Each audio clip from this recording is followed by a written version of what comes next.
Captain, the human didn't put on his anti-warp gear before he jumped, the first mate reported, antenna shaking. Sad to hear. Prepare the coffin and jettison it, the captain reported sadly. No, sir. The human. Nothing's happened to it. It didn't go insane from seeing infinity and the stars. The captain shuddered, and the first mate responded with a loud chittering noise of fear, the two rarest gestures of their species happening simultaneously. The captain stilled itself and slowly picked up his translator.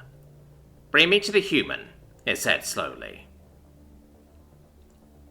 Jessica sat with her eyes covered, a cool wet rag on her forehead, deftly maneuvering a small cube she always carried with her in her palm.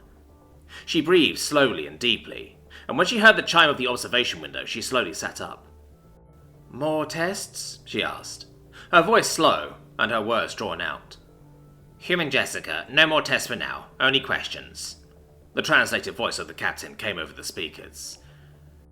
Do you mind if I lay down while I answer them?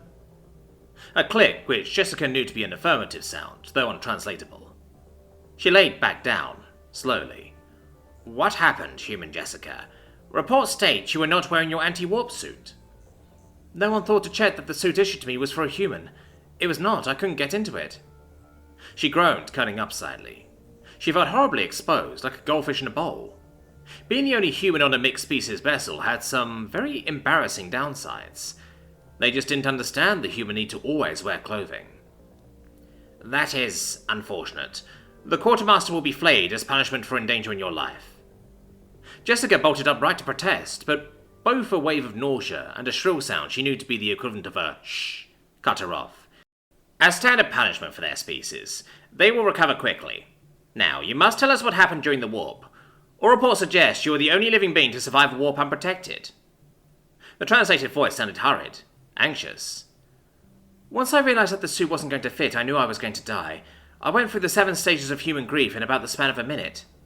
As the warp tunnel opened, I crawled into the locker. I figured that it would make my remains easier to recover and clean, given that I was sure to be turned to paste. But the acceleration I felt wasn't much more than my favorite roller coaster back on Earth. It was intense for sure. Left me plastered to the wall, unable to move. Just when I thought I would black out, there was nothing.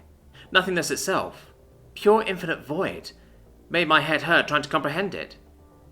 That's it? That's all you saw? The voice sounded incredulous, almost angry. Yes? I mean, technically I didn't see anything at all. None of my senses worked. No sight, sound, touch, taste, smell, nothing.